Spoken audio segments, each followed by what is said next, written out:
In the United States, 4 people were shot dead in a biker bar. Authorities say 2 among the 6 injured are in critical condition. More details on this later in the news. Good evening, I am Nina Richie Alago Flores. This is Mata ng Agila International. Now for the headlines. Marcos administration backs the streamlining of student visa applications. Philippines joins Australia in NLEXadvises off Zambales coast. Find out what went down at this year's BRICS Summit. Former President Donald Trump turns himself in. And Magnus Carlsen claims the throne of the Chess World Cup.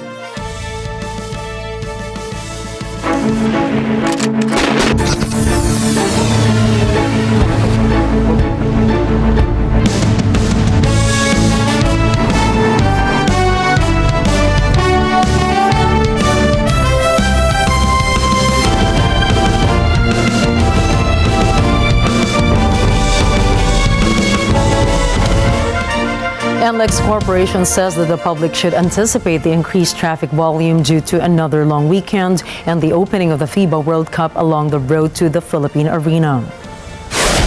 NLEX forecasts that the traffic volume will go up by an additional 5 to 25% over the weekend.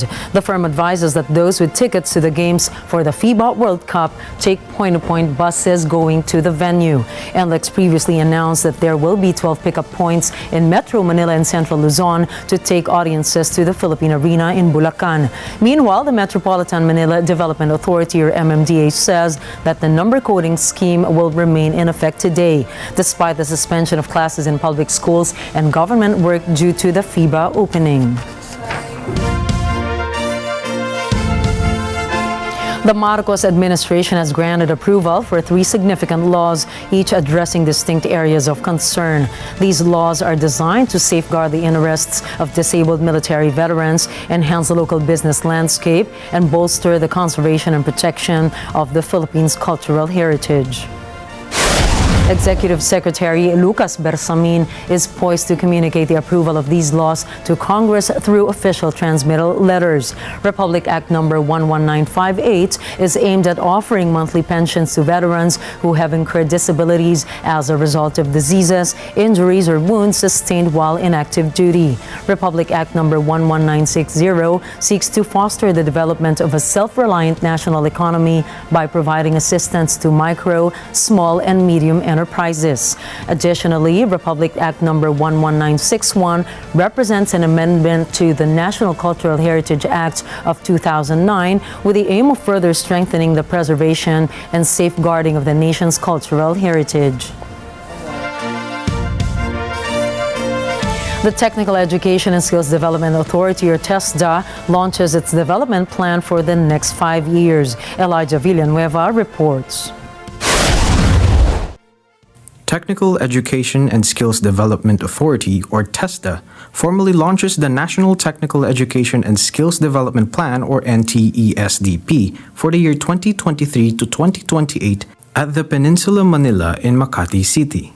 The plan is anchored in the endeavors to further strengthen the country's workforce towards enhanced economic recovery. The NTESDP for the next 5 years is in support of the Philippine Development Plan 2023 to 2028 of the Marcos administration, as this sets the roadmap for the Technical Vocational Education and Training, or TVET. TESDA's development plan for the next 5 years focuses on digitalization in response to the 4th Industrial Revolution. The plan also aims to further bolster the delivery of training programs, including enterprise-based. TESDA underscores the vital part of the whole-of-nation approach in addressing matters regarding skills-job mismatch. Elijah Villanueva for Mata ng Agila International. Trusted, connected, on point. Pag-asa spots the center of Tropical Storm Goring, known internationally as Saola, at 260 kilometers east of Calayan, Cagayan as of 5 p.m. today. Saola is moving southeast slowly with maximum sustained winds of 110 kilometers per hour near the center and gustiness of up to 135 kilometers per hour. The State Weather Bureau has raised storm wind signal number 1 in the following areas: Batanes, eastern portions of Babuyan Islands, mainland Cagayan, and Isabela. Meanwhile, Pagasan notes that southwest monsoon enhanced by Saola will bring occasional rains on western portions of central Luzon and southern Luzon tomorrow. The weather agency forecasts that Saola is rapidly intensifying and may develop into a typhoon category by tomorrow. The Department of Social Welfare and Development, or DSWD, is making preparations by assembling nearly 10,000 family food packs, or FFPs, for the island province of Batanes, which could face significant impact from tropical storm Saola. DSWD Regional Director Lucia Allen has reported a total of 9,778 FFPs being readied for Batanes, along with an additional 2,900 for Isabela Province. This action was taken in response to the directive of DSWD Secretary Rex Gatchalian, who instructed regional directors to ensure the availability of food packs in light of the impending tropical storm.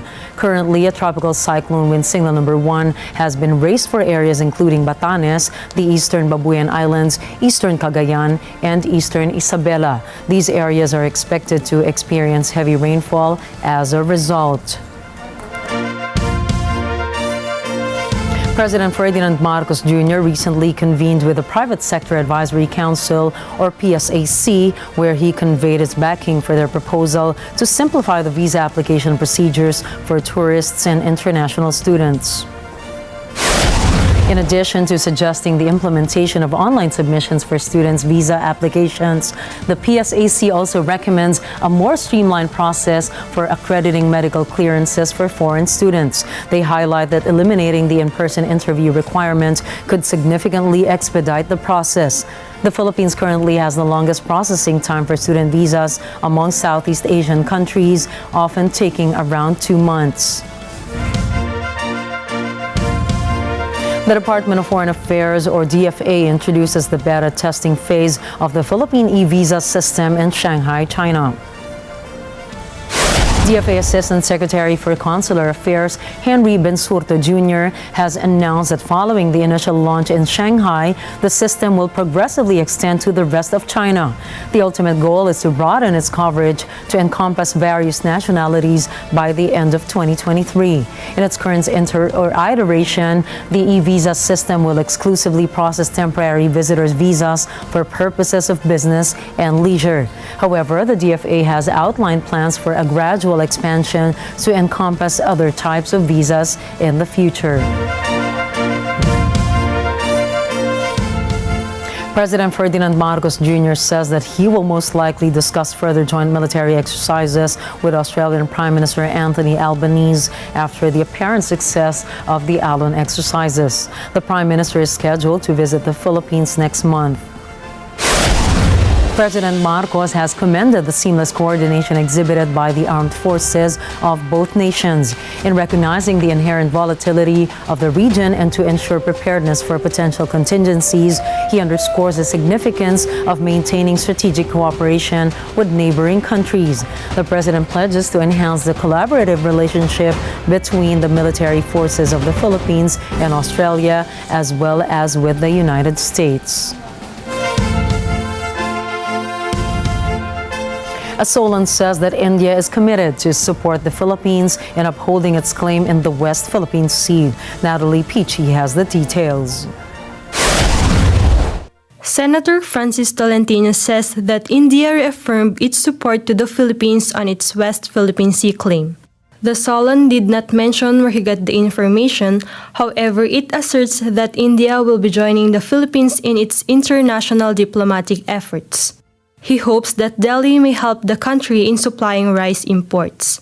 Last June 29, Foreign Affairs Chief Enrique Manalo and Indian Minister of External Affairs Subramanyam Jaishankar met for the 5th India Joint Commission on Bilateral Cooperation in New Delhi.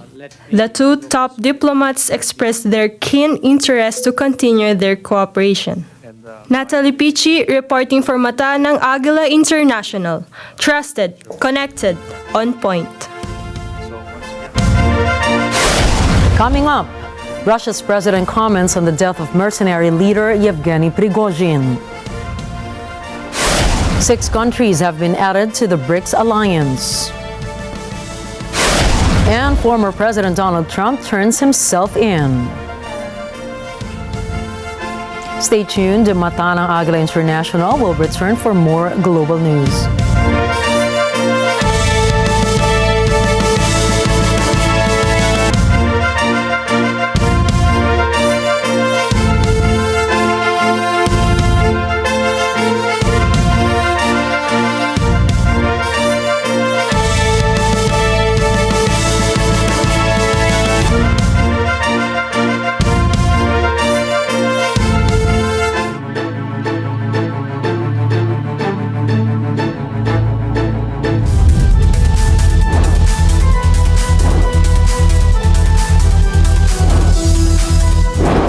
Dito, ang inyong sumbong siguradong may responding katapat. Hindi nagdadalawang isip na tumulong sino man ang nangangailangan.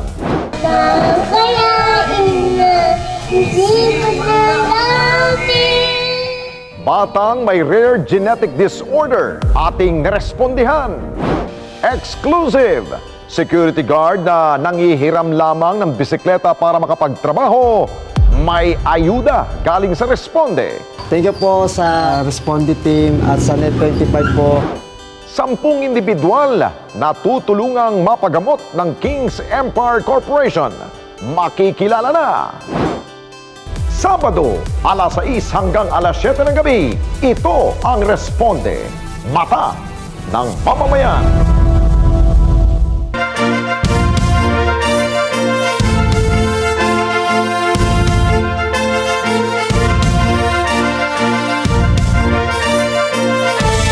We now welcome you back to Mata ng Agila International. Japan's decision to begin releasing wastewater from the crippled Fukushima nuclear power plant has brought condemnation and protests both inside and outside the country. Tokyo insists the operation is safe but has received a fierce backlash. Crisan Fregata reports. Over the next several decades, millions of liters of water from this decommissioned power plant will be discharged into the sea, enough to fill 540 Olympic swimming pools. The water has been stored at the Fukushima plant, which went into meltdown following an earthquake and tsunami in 2011. Experts say the levels of radioactive tritium in the water are safe. In Tokyo, about 100 protesters rallied outside the headquarters of TEPCO, the company that owns the plant. They shouted slogans and waved banners opposing the discharge of the radioactive water. One protester says it is like dumping an atomic bomb into the ocean. Local fishermen have also voiced opposition. China blasted Japan, calling it extremely selfish, adding the water will contaminate the ocean. Beijing also slapped an immediate ban on the importation of Japanese seafood. Although the South Korean government has filed no formal objection to the release, many people in the country staged scattered protests. Police arrested 10 demonstrators outside of the Japanese embassy in Seoul. Crisan Fregata for Mata ng Agila International, trusted, connected, on point. Prime Minister James Marape of Papua New Guinea calls on China, Australia, and the U.S. to make climate change interventions in the Pacific. This at the Melanesian Leaders Summit in Vanuatu. Ek Hortaleza Quinola has that story. Papua New Guinea Prime Minister James Marape travels to Port Vila, Vanuatu to join Pacific leaders at the 22nd Melanesian Spearhead Group or MSG Leaders Summit. Marape meets with the leaders of Vanuatu, Solomon Islands, Fiji, and French territory of New Caledonia to discuss issues common to Melanesia. Marape says he strongly supports Vanuatu's move to seek the opinion of the International Court of Justice on matters of climate change through the United Nations and through the international law to protect the rights of the future generations. He also calls on China, Australia, and United States to make real interventions in the small island states in the Pacific. Mitigation security and nuclear waste disposal management were also discussed. The MSG Summit concludes with the ceremonial signing of the summit communique. From Port Moresby, Papua New Guinea, Eco Hortaleza Quinola, Matalang Agila International. Trusted, connected, on point. Saudi Arabia is considering a Chinese bid to build a nuclear power plant in the kingdom amid frustrations over United States set stipulations. China National Nuclear Corporation, or the CNNC, has proposed the construction of a nuclear plant near their border with Qatar and the United Arab Emirates. Saudi officials hope that the Chinese bid will push the U.S. to loosen its conditions for aiding the kingdom's pursuit towards a nuclear industry. China is unlikely to require Riyadh to adhere to such requirements, which are intended to prevent the proliferation of nuclear weapons. The CNNC and the foreign ministries of China and Saudi Arabia did not immediately respond to requests for comment made by the Reuters news agency. Saudi Arabia and China have deepened their ties in recent years, raising concern in Washington. Chinese President Xi Jinping has pledged to pursue a pattern of multifaceted energy cooperation with Gulf countries. As the war with Russia enters its 19th month, Ukraine celebrated Independence Day Thursday. The annual parade, which used to display Ukraine's military, might has now been replaced with an open-air display of destroyed Russian equipment. Jessica Bautista has the details. The occasion marks the 32nd anniversary of Ukraine's independence from the former Soviet Union in 1991. In the capital of Kyiv, thousands of people walk around and view the captured tanks, rocket launchers, and other military vehicles the Russians used in their invasion. Also on display, the uniforms and other effects of captured Russian soldiers. It served as a somber reminder that the country is still at war, still trying to preserve its independence. In his speech, Ukrainian President Volodymyr Zelensky praised his people for fighting for freedom. Zelensky added, "Freedom is a value for each of us, and we are fighting for it." Jessica Bautista for Matalang Agila International. Trusted, connected, on point. Russia successfully defends against 42 Ukrainian drones in Crimea, while also shooting down a missile that was heading over the Kaluga region bordering Moscow. 33 of the drones crashed after the Russian forces jammed it mid-air, and the remaining 9 were destroyed. Commercial flights are currently grounded in Moscow after the missile attack, but authorities have yet to disclose whether there had been casualties or damages. Ukraine has yet to comment on the attacks. Russia's president has finally commented on the death of mercenary leader Yevgeny Prigozhin. Prigozhin died Wednesday in a plane crash that killed 9 others. Shen Kadusale has more details. Vladimir Putin described the Wagner Group boss as a talented businessman, but he says Prigozhin was also a man of complicated fate who made serious mistakes. Wednesday's crash came just 2 months after Prigozhin led a rebellion against Moscow's top military brass. There has been speculation that his death is an assassination. Meanwhile, makeshift memorials have been set up in various cities in Russia in tribute to the Wagner leader. One Wagner supporter says it's like losing your father. He was everything to us. Shen Kadusali for Matalang Agila International, trusted, connected, on point. Brazil's former president Jair Bolsonaro is facing accusations of embezzling diplomatic gifts received during his time in office. According to reports from Brazil's federal police, Bolsonaro allegedly instructed his personal aide to sell a diamond white gold Rolex watch, a gift from Saudi Arabia, during the 2022 Summit of the Americas in Los Angeles. The aide sold the Rolex and another watch to a jewelry store for $68,000 in person and allegedly attempted to sell other diplomatic gifts as well. This situation initially came to light when some officials were found attempting to bring $3 million worth of jewelry into Brazil without proper declaration in 2021. This incident triggered a federal investigation into money laundering and embezzlement. Bolsonaro's lawyer, on the other hand, contends that the gifts were considered personal property, and as such, Bolsonaro had the right to sell them. The Executive Board of the International Monetary Fund approved the disbursement of $7.5 billion for Argentina after completing the fifth and the sixth reviews of their $44 billion program. Various economic targets included in the program were eased and waivers for non-observance were also in place. Porque en el día de hoy ha terminado la quinta y sexta revisión del programa con el Fondo Monetario Internacional. Se ha producido el desembolso que ambas revisiones establecían por $7.500 millones para, de alguna manera, fortalecer el programa y fortalecer las reservas del Banco Central Argentino. Total disbursements under the arrangement are now about $36 billion, with most of the cash being used to pay back funding for other previous financial programs. IMF staff in Argentina had reached an agreement to ease economic targets, partly because drought has created a challenging environment for the grain exporter. Argentine Economy Minister Sergio Massa said in a press conference that the new targets will be made public by the IMF on Friday. Argentina's net foreign exchange reserves were in the red ahead of the disbursement, with a South American country agreeing to a $775 million loan with Qatar, plus $1 billion bridge loan from a regional development bank, coupled with a $1.7 billion debt swap with China to reach their previous IMF loan targets.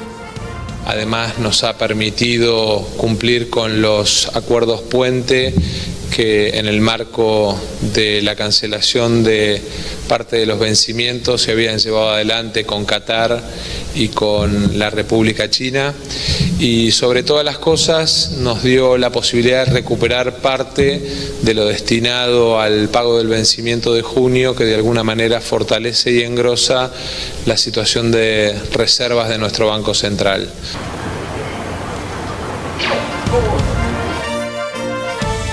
Canada's corporate watchdog is set to probe Walmart, Uyghur boss and clothing brand Diesel, following allegations that the companies have exploited the forced labor of China's ethnic minority Uyghurs.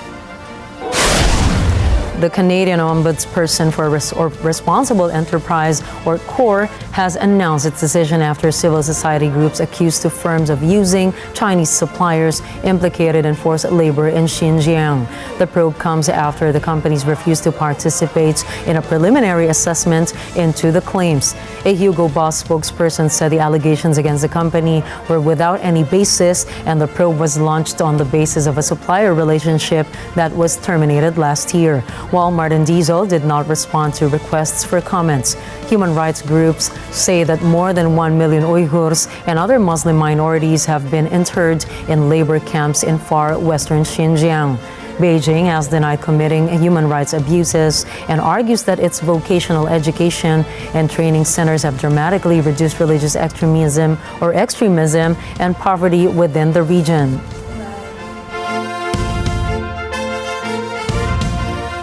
Facing racketeering charges, Donald Trump turns himself in today at a Georgia jail. This after the surrender of several of his 18 co-defendants earlier this week. Dozens of demonstrators and supporters lined the streets as the former president arrived at the jail, got booked, photographed, and then released on bail. All happened in approximately 22 minutes. At the Fulton County Jail in Atlanta, Philip Toledo has that story. Today, former President Donald Trump surrenders at the Fulton County Jail here in Atlanta, Georgia. His surrender comes after several of his 18 co-defendants turned themselves in at the same jail over the past few days. And like what the sheriff said earlier, Trump, like any other, was processed with a mugshot. Ignoring the 95-degree weather, supporters, protesters, and the press and other spectators waited for hours outside the jail for Trump's arrival. Trump has been indicted 4 times this year. And today, after being booked and photographed, he is released on a $200,000 bond. This amount is the highest known among the 19 charged in the Fulton County case. The consent bond order has strict rules for his release.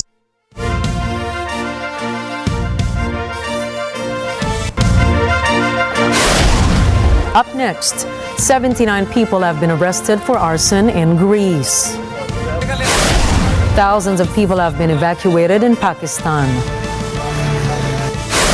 And the trash fire in Indonesia causes multiple health risks. Mata ng Agila International will be back after a short break.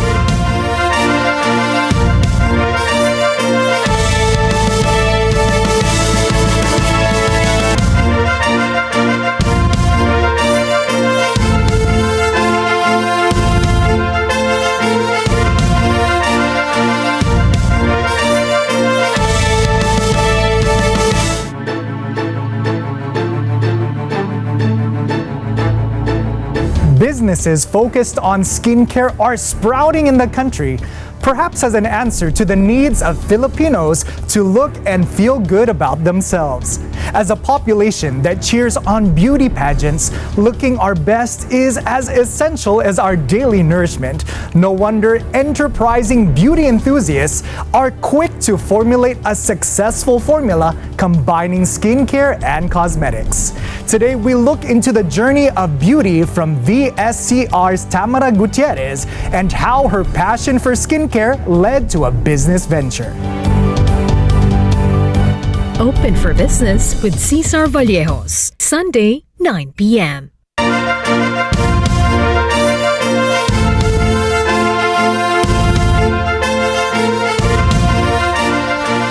A man fleeing New York City police officers on a motorcycle has died after a sergeant hurled a plastic picnic cooler at his head, causing a violent crash.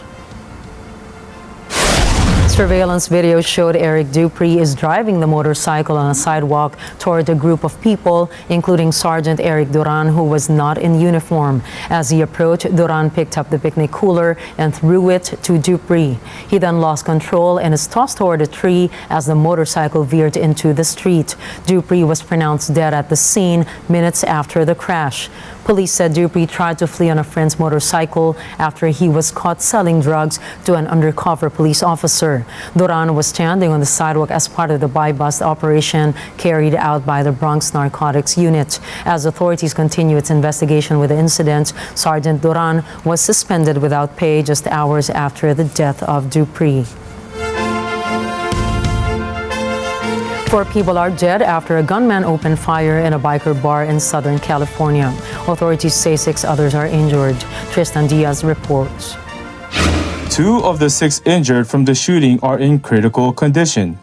The violence erupted early Wednesday evening in Trabuco Canyon, a tiny community about 70 kilometers south of Los Angeles. Police say the gunman is one of the victims. There is a report that the shooting may have been a result of a domestic dispute between the shooter and his wife. The gunman has been identified as a 59-year-old retired police sergeant. His wife is among the injured. According to the Gun Violence Archive, there have been more than 400 mass shootings in the U.S. since the beginning of the year. In Los Angeles, Tristan Diaz for Mata ng Agila International. Trusted, connected, on point. Greece has called out arsonists after police made 79 arson arrests over wildfires that continue to ravage the country. Authorities said that there have been several attempts by arsonists to start new fires on Mount Parnitha. Government spokesperson Pavlos Marinakis added that that of 140 wildfire-related arrests, 79 were booked for arson. The blaze is one of hundreds in the nation where wildfires have already killed at least 20 people. Earlier this week, the bodies of 19 people believed to be migrants were found near the Evros region of northeastern Greece. Just last month, thousands of people were forced to flee fires on the Greek island of Rhodes after wildfires broke out there and in other parts of the country. Summer wildfires are common in Greece, and scientists have linked the increasing frequency and intensity of extreme weather events to climate change. An apartment building in the seaside community of Vina del Mar, Chile, is teetering on the edge of a cliff close to collapse following a landslide. 25 residents in the luxury apartment complex have been evacuated. Emi Capilita Roja tells us more. You can see how the building is precariously perched on the edge of this hill. Part of the hill collapsed just 15 meters away from the building. Heavy rains triggered the landslide. No injuries have been reported. Since the weekend, Southern and central Chile has ensured torrential downpours. Flooding has claimed at least 2 lives. Thousands of people have been left homeless. Authorities describe the rainfall as the heaviest in 30 years. Emi Capilita Roja for Mata ng Agila International. Trusted, connected, on point. The BRICS Emerging Nations has concluded their 3-day summit at Johannesburg, South Africa, and there are lots of points to highlight from their agenda. JD Mahina wraps it up. This year's BRICS Summit has become the focus of various nations as representatives of more than 60 states were in attendance. During the conference, the bloc officially welcomes its new members. The bloc added Saudi Arabia, Iran, Ethiopia, Argentina, and the United Arab Emirates as the result of the group's expansion. Participei de uma reunião dos BRICS. Foi em 2010. Estou profundamente impressionado com a maturidade dos BRICS e com os resultados que conseguimos juntos alcançar. Em 2011, Иначе будем двигаться по решению этих проблем. This is a move aimed to reshuffle a world order that the bloc views as outdated. After the bloc's expansion, BRICS will account for 37% of the global gross domestic product, or GDP, also accounting for 44.35% of the world's oil reserves. Meanwhile, BRICS' new development bank, or NDB, has shown success in its demonstrations. BRICS NDB is ready to lend Chinese yuan, while it is open to also adding the South African rand, Brazilian real, and Indian rupees in the future. The new multilateral bank is said to not impose political conditions on borrowers, unlike the International Monetary Fund and the World Bank. The rumored BRICS currency, however, is yet to be on the agenda, as the bloc is only discussing the broader financial inclusiveness in global transactions of the new lending bank. The BRICS leader also adopted the final declaration of the 15th edition of its summit, dubbed Johannesburg II. The next BRICS summit is scheduled to be held in Kazan, Russia next year. JD Mahina reporting for Mata ng Agila International. Trusted, connected, on point. In the province of Punjab, Pakistan, over 100,000 individuals have been evacuated due to the Sutlej River bursting its banks, resulting in flooding across multiple districts in the region. The evacuation efforts commenced on a smaller scale in July, following India's decision to divert water from dams into the Ravi River, which flows from India into Pakistan. India has experienced intense monsoon rains this year, resulting in over 150 fatalities in rain-related incidents since July. According to Pakistan's Disaster Management Agency, water levels in the Ravi River are currently within normal parameters. However, it is projected that water levels in the Sutlej River will escalate further throughout the course of this week.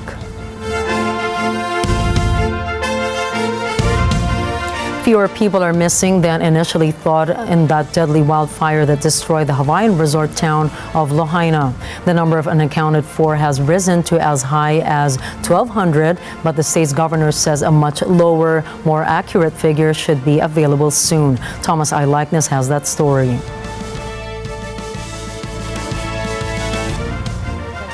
We will get back to that story in a few moments. The Scottish protest group Protect Loch Tay is actively opposing the redevelopment plans for Tynemouth Castle. They have initiated a petition aimed at preventing the real estate firm Discovery Land Company, or DLC, from disrupting the tranquility of the local area. From the United Kingdom, Catherine Messina tells us more. Situated roughly a mile away from Loch Tay, Tynemouth Castle is renowned for its opulent carvings and murals. The castle's ownership has been in the hands of marquises, who progressively embellish its features over time. Kenmore Village, where the castle stands in, is recognized as a serene tourist destination, inhabited by a modest community of a few hundred residents. Protect Lok Tay's primary concern centers around DLC's plans to establish an upscale resort tailored to affluent individuals, a project that they argue may not bring substantial benefits to the wider community. However, the local community council asserts that the protest group's stance is misguided and is even causing undue alarm among residents. They clarify that a significant portion of the local population supports the development and appreciate DLC's acquisition of local businesses and properties. In 2018, DLC purchased Taymouth Castle and has since been acquiring adjacent land and businesses, including the Kenmore Hotel. The company emphasizes its unwavering commitment to collaborating harmoniously with the environment and the local way of life. This is Catherine Messina from London, United Kingdom for Matanang Agila International. Trusted, connected, on point. The United Kingdom's backlog of asylum claims has hit a record high. Interior Ministry statistics show that 175,457 people were waiting for an initial decision at the end of June, up 44% from the 122,213 outstanding claims at the same time last year. The figures are the highest since the government began keeping records in 2010. There was another record high in people waiting more than 6 months for an initial decision on their application to 139,961 in June this year, a 57% jump from 89,231 in June of 2022. Overall, there were indications of a slowdown in pending cases in 3 months to the end of June. The Home Office attributed that in part to an increase in staff dealing with applications, allowing more decisions to be made. But with Brexit a reality, they have found doing so more problematic and have pinned blame for the backlog on people seeking asylum after crossing the Channel from northern France. Meanwhile, in Ontario, Canada, housing benefit applications have been reopened to help those struggling to pay rent. The new funding also aims to free up space in emergency shelters, currently accommodating up to 9,000 unhoused nightly. Ashley Sakmar tells us more. Housing appears to be on top of the agenda for the City of Toronto and the Province of Ontario. Premier Ford has set housing targets for each municipalities to meet, and Toronto Mayor Olivia Chow has announced that new applications are being accepted again for the Canada-Ontario Housing Benefit, worth $13.4 million. The city and the province have jointly funded the Canada-Ontario Housing Benefit, or COHB, which will support about 1,300 people in helping people pay rent anywhere in the province and relieving pressure on the city's shelter system. This program was established in 2020. However, Toronto has used up all of its COHB allocation in May 2023, which was why the application stopped. Approximately 9,000 people on a nightly basis are being accommodated by Toronto's emergency shelter system. The new COHB funding will open applications again and help create space in shelters for those in need. In the provincial level, the Building Faster Fund targets to build 1.5 million homes by 2031. Each municipality has pledged their target numbers, and the province will reward those that are able to work on meeting their housing targets. For example, Toronto has 285,000 housing units to build by 2031. If municipalities like Toronto are achieving 80% of their annual target, they will be able to access a portion of their allocation. If municipalities don't meet their targets, then they will have no access to the funding. The 3-year Building Faster Fund is worth $1.2 billion. In Toronto, Ontario, Ashley Sakmar for Matanang Agila International, trusted, connected, on point. And now back to Hawaii. As was reported earlier, fewer people are missing than initially thought in that deadly wildfire that destroyed the Hawaiian resort town of Lahaina. The number of unaccounted for has risen to as high as 1,200, but the state's governor says a much lower, more accurate figure should be available soon. Thomas Eyelikeness has that story. More than 2 weeks after residents found themselves running to escape these flames, officials are finally getting a handle on how many people are unaccounted for. Hawaii Governor Josh Green says he expects the number of missing people to substantially drop. That number is going to decrease very significantly today as the FBI works with all other agencies to unduplicate people that have been reported as missing, to check their data, to check formal names and so on. So this number is going to drop a lot. And that means far fewer concerns will be about lost life. Green adds 95% of the recovery zone has been assessed, with crews now going through multi-story buildings. He says they have not found any mass fatalities in the past few days. The death toll remains at 115. The problem now is identifying those remains. Only a few have names attached to them. Officials are making another plea to people whose loved ones are missing to provide DNA samples. The Family Assistance Center in Maui is at a loss to explain why so few people are coming in to provide DNA. Workers there say the response is far below what has happened in other major disasters around the country. They stress the samples will not be entered into any law enforcement databases, and they say people will not be asked about their immigration status. But even with the DNA samples, identification will not be quick. It's a job that will take months, possibly years, to complete. And not all of the remains can be identified. Intense heat from the fire cremated their bodies, leaving no usable DNA. For some, sadly, they may never learn the fate of their loved ones. Thomas High Likeness for Matanang Agila International. Trusted, connected, on point. South Korea's flagship airline, Korean Air, announced a new weight-checking mandate that requires passengers to step on a scale before boarding. Passengers boarding the biggest airline in South Korea will now face an additional requirement before flying. Korean Air has received backlash with their recently announced flight policy of weighing passengers together with their carry-on luggage before boarding their aircraft. This plan, however, does not pertain to travelers' concerns regarding their privacy and the issue of body shaming, as they are given the option of talking to the airline staff if they are uncomfortable.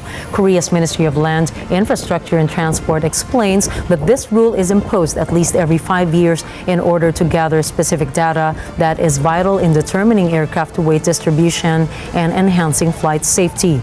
Additionally, these weight measurements help reduce fuel consumption, resulting in an estimated savings of $1 billion annually.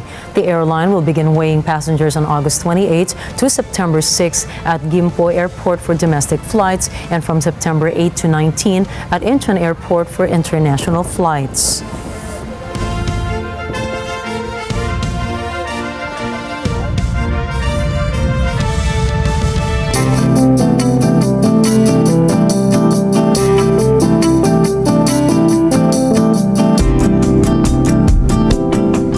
Indonesia's Java is forced into a 21-day state of emergency after at least 67 people have been diagnosed with respiratory infections due to a landfill fire that has been burning for 5 days. The thick and putrid smoke from the blaze has threatened the health and safety of the local residents. West Java's region blames the fire on discarded cigarette butts ignited due to the hot and dry weather. The fire has not been contained, even with at least 30 fire trucks already in the area. Local Governor Ridwan Kamil says that Indonesia's geophysics agency is attempting to manipulate weather in the area for rain, hoping to douse the inferno.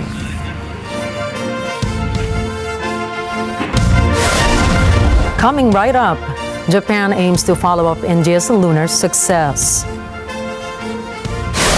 Magnus Carlsen adds another trophy to his case. And the world goes crazy for the FIBA World Cup. Catch more news in business, tech, sports, and entertainment when Matana Agila International returns.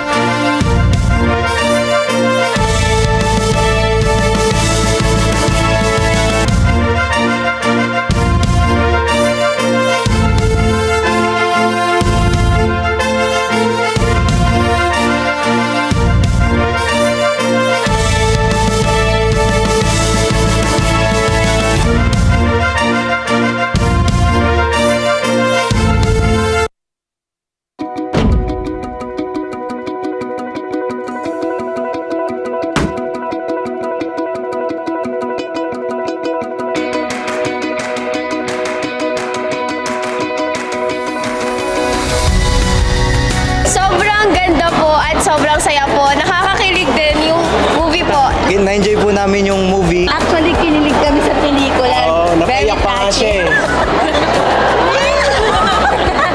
Nakaka-inspire sa mga senior. Sana all. Monday first reading! Nakaka-relate kami. Napakarami po naming life lessons na natutuhan as part of the Gen Z na mga students ngayon. Napaka eye-opener po ng story nila Lids and ni Bob. Kaya napaka laking tulong po nito sa mga makapanonood po. Sobrang ganda po talaga. Like,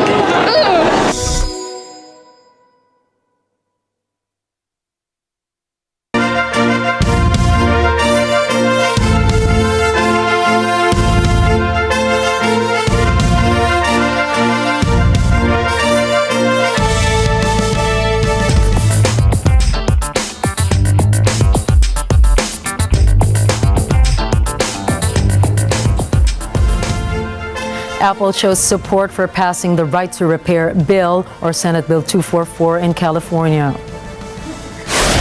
The company urged members of the California legislature to approve the drafted bill. This bill will require the manufacturers to fix damaged devices for customers. Once this bill is enacted, manufacturers will have to provide repair documentation for products costing between $50 to $99.99 for 3 years after the end of the product's manufacture cycle.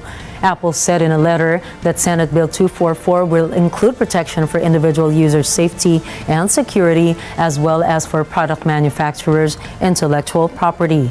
When this bill becomes a law, violators will have to compensate customers with $8,000 for the first violation per case, $2,000 for a second violation, and $5,000 for any consecutive violations then on. Volkswagen has started to purchase important chips to avoid global shortages. The car manufacturer thinks there will be a shortage of microchip supply globally from 10 manufacturers. That includes NXP Semiconductors, Infineon Technologies, and Renesas Electronics. Head of a Volkswagen-wide task force for component supply, Carsten Schneek, said they relied previously on component suppliers to purchase chips. This started last October to beat direct deals with chip makers to secure supplies. The demand for chips has increased in the car industry on electric vehicle production and complex software processing. Volkswagen and Franco-Italian chip makers ST Microelectronics announced plans to co-develop a new semiconductor and marked Volkswagen's first direct connection with second and third ranked semiconductor suppliers. Meanwhile, Volkswagen has not struck a direct supply deal with Taiwan Semiconductor Manufacturing Company, the world's biggest contract manufacturer of semiconductors. They also plan to limit the variety of chips required in vehicles to simplify the supply chain. The Subway sandwich chain announced on Thursday that it reached a deal to be acquired by Roark Capital, a private equity firm, ending a competitive auction. Bernadette Manuel has the details. The popular U.S. sandwich chain Subway was sold on Thursday to private equity firm Roark Capital for $9.55 billion after a long-drawn and highly competitive auction that began February. The family-owned Subway, founded in 1965 and has roughly 37,000 restaurants in more than 100 countries, revealed earlier this year that it was looking for prospect sale, which attracted Roark, Advent International, TDR Capital and TPG, as well as Goldman Sachs. Roark, a private equity firm based in Atlanta, has around $37 billion in assets under management and owns multiple restaurant chains, including Dunkin', Buffalo Wild Wings, and Arby's. The press note from Subway reads that the acquisition would combine the chain's global presence and brand strength with Roark's deep expertise in restaurant and franchise business models. Bernadette Manuel for Matanang Agila International. Trusted, connected, on point.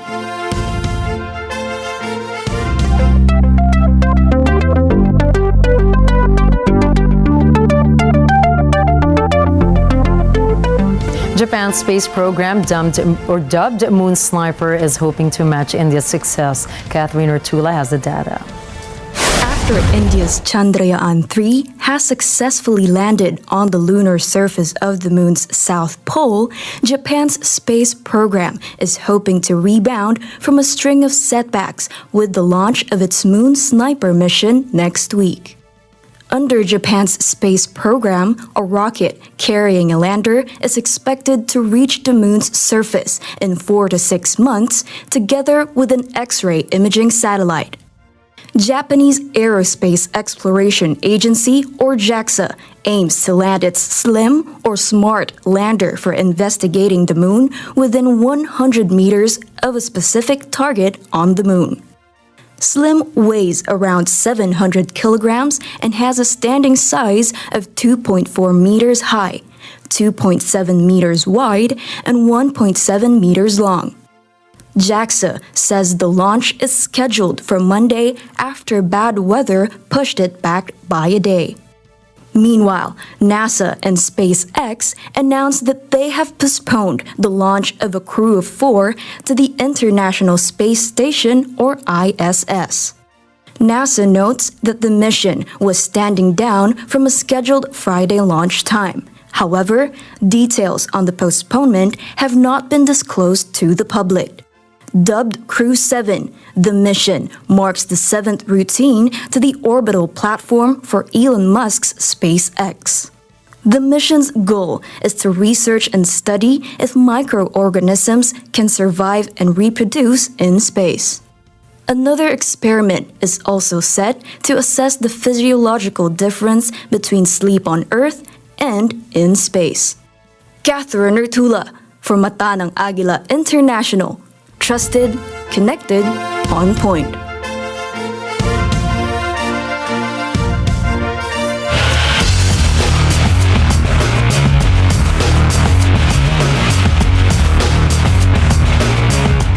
Now that the FIBA World Cup has commenced, FIBA has announced the top 10 players to watch out for in the tournament.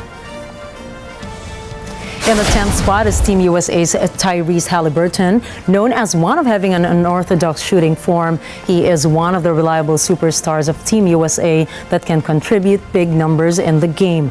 9th spot is for Australia's Patty Mills. The 35-year-old Mills is still considered one of the biggest weapons beyond the arc, where he averaged 21.2% in Tokyo Olympics. 8th spot goes to the top scorer in the 2019 FIBA, Bogdan Bogdanovic of Serbia, where he averaged 22.9 points per game. 7th spot is for Dennis Schroeder of Germany. He is known for being competitive as well as a defensive specialist player. 6th spot goes for Carl Anthony Towns of Dominican Republic. The 6'11" center is consistent beyond the arc as well as being dominant inside the paint. 5th spot is for the 6'2" Jalen Brunson of Team USA. He is the star point guard who is deadly in mid-range as well in the outside. 4th is for Finland's Lauri Markkanen. Markkanen uses a 7-foot flat build to the hilt, attacking the basket with speed, almost unnatural for a man his size. 3rd is for Team USA's Anthony Edwards. The Minnesota Timberwolves superstar is believed to be the main weapon of the Americans. 2nd place is for Shai Gilgeous-Alexander of Canada. With an average number of 26.3 points, 4.7 assists, and 2 steals per game in the 2023 FIBA Americas, he is one of the most dangerous players to watch out for Team Canada. And for the first place, it goes to Luka Doncic of Slovenia. Having the 2nd highest scoring performances in both Eurobasket and Olympics history, there's no question that Doncic will bring his competitive spirit and unique skill set to the World Cup.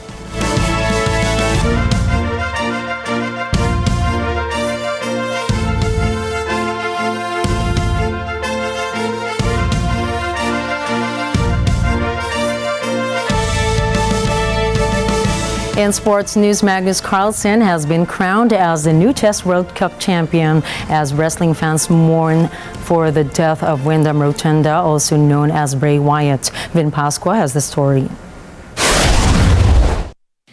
Magnus Carlsen has defeated Ramesh Babu Pragnananda in a tiebreak to become Chess World Cup champion in Azerbaijan. After a quiet draw in the second game of the finals, Carlsen has defeated the 18-year-old Indian prodigy Prague in the tiebreaks, where the Norwegian Grandmaster has now won every major individual class chess tournament.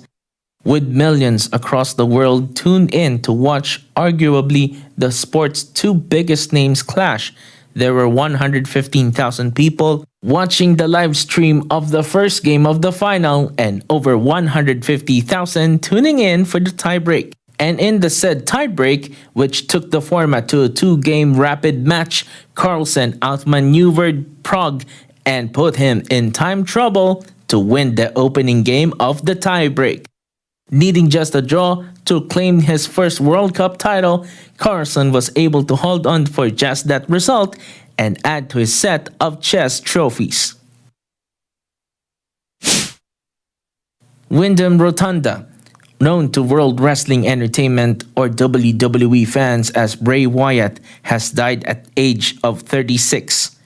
The news was broken by Paul Triple H Levesque, who says he received the news from Rotunda's father.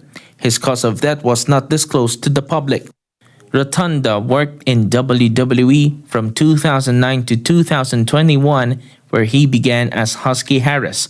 He was repackaged as the sinister heel Bray Wyatt, alongside his cohorts Eric Rowan and the late Luke Harper, where they were known as the Wyatt family.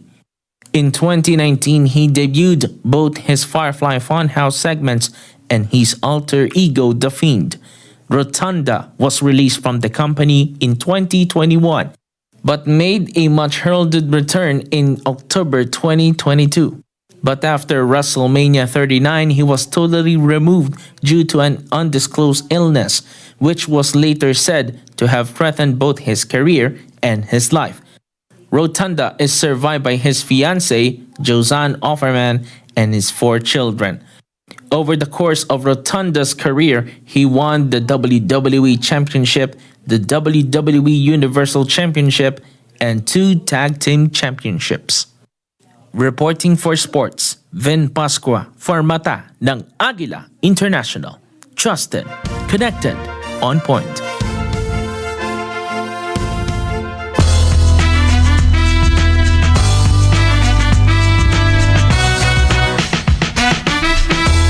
'90s kids rejoice as the newest installment to your favorite Turtles is out. So why not shell out on some tickets today? Let's hear more from Stephanie Mayo.